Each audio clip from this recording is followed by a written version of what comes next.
Hey guys, it's Thursday, May 18th, 2017. I made a wrap-up video for 2016, but I started detecting last year about May, June, early June, late May, metal detecting. So this is about the 1 year anniversary of me metal detecting. I was going to make a video of just my best finds, and I thought to do that because I have 2 broken bones in my back and can't walk at the moment, so for a few weeks, probably maybe a month, won't be detecting. So thought, why not make a cool wrap-up video in a chair. So this is what I have. The Q-tips are just for me to show. Here, give me one sec. Okay, there we go. Less of a shadow. Toothpicks are just for me to Q-tips to show from different properties. So starting off, I'm gonna go from here. I got scissors right over here. Lipstick container, late 1800s, and it still has the lipstick in it. That's in another of my wrap-ups. Silver plated knife, big iron spoon bowl that sadly I probably broke, not knowing what it was until after the hunt. This thing, which in the shape of a horseshoe, don't know what it is. This piece of lantern, which I didn't know. I thought it was a rosette or something at first. Drawer pull, more of a lantern, different lantern. Pocket knife, blade, small button, probably from the 50s. I think that might be to a purse. 2 of the sliders for a umbrellas or parasols, whatever you like to say. More modern suspender clip. Buckle, small buckle. Nice top plate for a old lock with that's still there, but it doesn't slide anymore. What's it called? Big nice piece to a lantern. Sorry, saying all out of it. Big nice buckle. Beautiful. I actually got this dated. Beautiful escutcheon, however you say that. Sadly, it's broke right there. That was not my fault. Don't worry. But there was a museum that actually had a dresser from 1800. It was like 1795 to 1805. They weren't exactly sure, so they said around 1800. And it had these exact same ones. Like, exact same design, exact same size, everything. So I got a perfect dating on that, which was really good. I was happy. Like a teacup, tin cup, and that thing, which I don't know what it is. It's pure lead, but I just don't know. Then from another site, which that's just another town, it's this. Sorry, the coins are in the background and all the other stuff. Is this cup. Sadly, the rest of the things from that town are in one of my cases that I left at school when I was showing a friend. So I have to get those. There's a few buttons and coins and stuff. Up here, just a lone drawer pull. Yeah. So I don't have to turn the camera. Sorry, I'm using my phone. Drawer pull. From one town to another. This was actually all at my friend's house. Silver spoon bowl, which I was really pleased with. Not my only silver spoon. I have a complete one from the colonial era, and I got that dated. A lot of my finds are at different historical societies, so this is just what I have on me. Like, that spoon's in a historical society. Toothbrush that I found lying on top of the ground, bottle digging. What's it called? That's for it's like a hair brush. That's just part of it. Big old knife blade, pocket watch piece, buckle, suspender clip, and this beauty, which is a napkin ring that was silver plated, and it has a woman's name on it. So I'm still researching that to find out whose it was, which is really interesting. Okay, and then going over here, that was in the same town, but not at his house. Nice horse rosette. Clips missing there. This little pin thingy of people playing baseball. Broken harmonica reed. It was intact, but it snapped. It was too fragile. It was barely intact. What's it called? Fountain pen top and gold-plated pocket watch insides. Then this is all at my house. This top layer. Big, like lock. That's cast brass.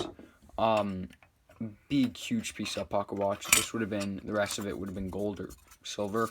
It's really expensive. I did research on the label. It says inside, something warranted sterling fine. And the company, yeah, they're really expensive, nice pocket watches. So that's that. Sadly, it's busted there again, not me. Big piece to a lantern, sorry. Oil lamp.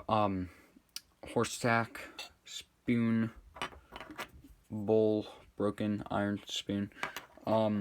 This thing, which I don't know what it is completely, more horse tack, and that little iron buckle that's broke.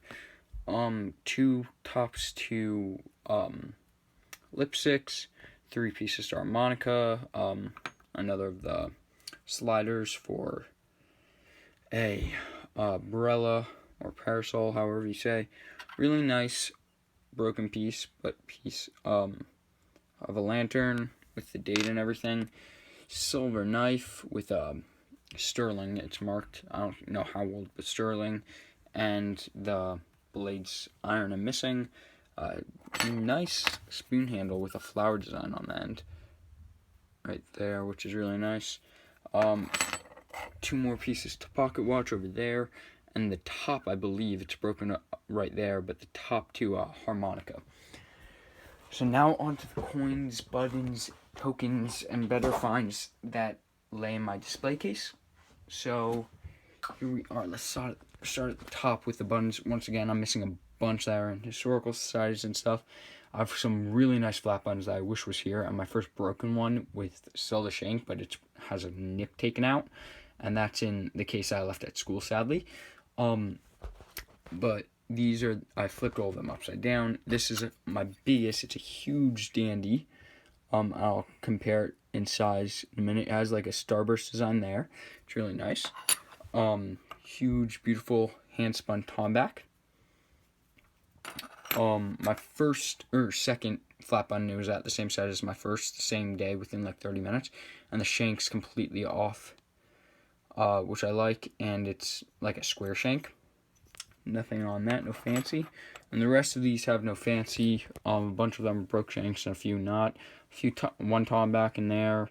That one over there, the like Victorian era. This one has a design, of course you can see. This one shank just recently broke. Sadly, it was barely holding on. This is really interesting. If you can see the design, looks like it was a tomback that they added rings to, and the shank's busted on the back, but there is a shank mark. 2 small buttons, so I'm still researching that. 2 small, nice buttons. A Sterling World War II. Sorry if I'm shaking. Sterling World War II. What's it called? New York Air Force button. Sorry, I'm trying to reach over, sitting in a chair on a tall desk. Like an underwear's button. 2-hold button. This little red one, which I threw in because it's my only ball button. I did find it. It was in the hole, which I thought was funny. And then a nice, what's it called? Cufflink that's still intact. So then, on to the next stuff. Pile of all my Wheaties and 3 Canadians that are after 1930. All my other ones are shown. I'll show them below. So here are all my other ones. I got my 2 old Canadians, 1943 and 1964. Believe, yes, 64. Those are my 2 old ones there. Well, not my oldest, but then these are all the Wheaties going down the line. Bunch of them, some nice shape, some not. My oldest being 1916S, and that's my greenest. It's really nice. It's been like shot or something. Then this one's my nicest though.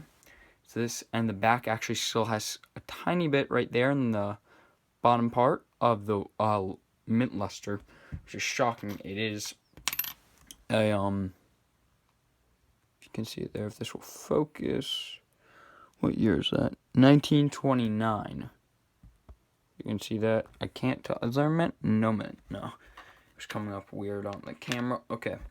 Then onto a few of the silvers and stuff. That's a token. It's a Theodore Roosevelt 1901 to 1909 presidential token. Somebody I guess didn't like him and punched a hole right through. what's called Rosy Dime 47, Merc Dime 36, both no mint marks. Warren Nickel 42p. 4 Indian heads. It took me a while to get my first one, like way too long, and that's the one right here in the worst shape. But I find once I got that and I got my new AT Pro just recently, I've popped out these 3 other ones. So that one is 1880. The other one right there, 1864, I believe, or wait.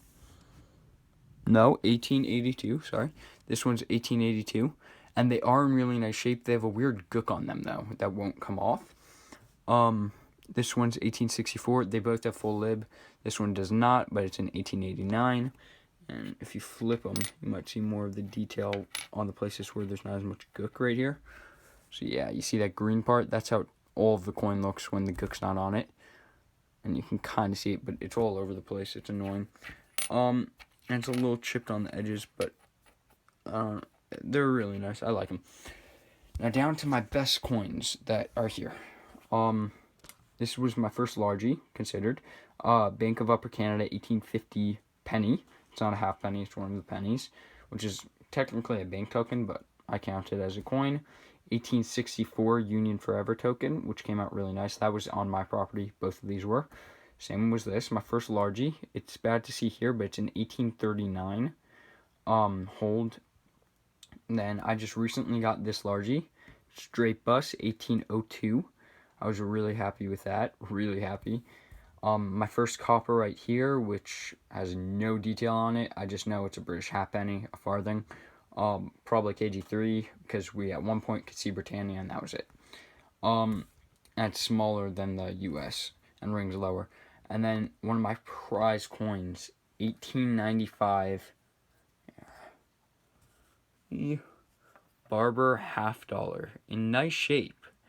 I really like this coin. I love it actually, and that's one of my top coins. So that's why I picked my name Silver Sniffer, because I found quite a lot of silver. I think I'm up to like 20 pieces of silver for the year. A lot of it's in historical societies, but then I have in coins not as much. I have 4 coins that are silver, but I dig a lot of silver. So this is my oldest silver coin, my oldest US silver coin, and my first Barber.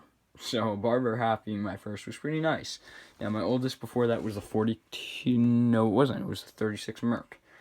And then, what's it called?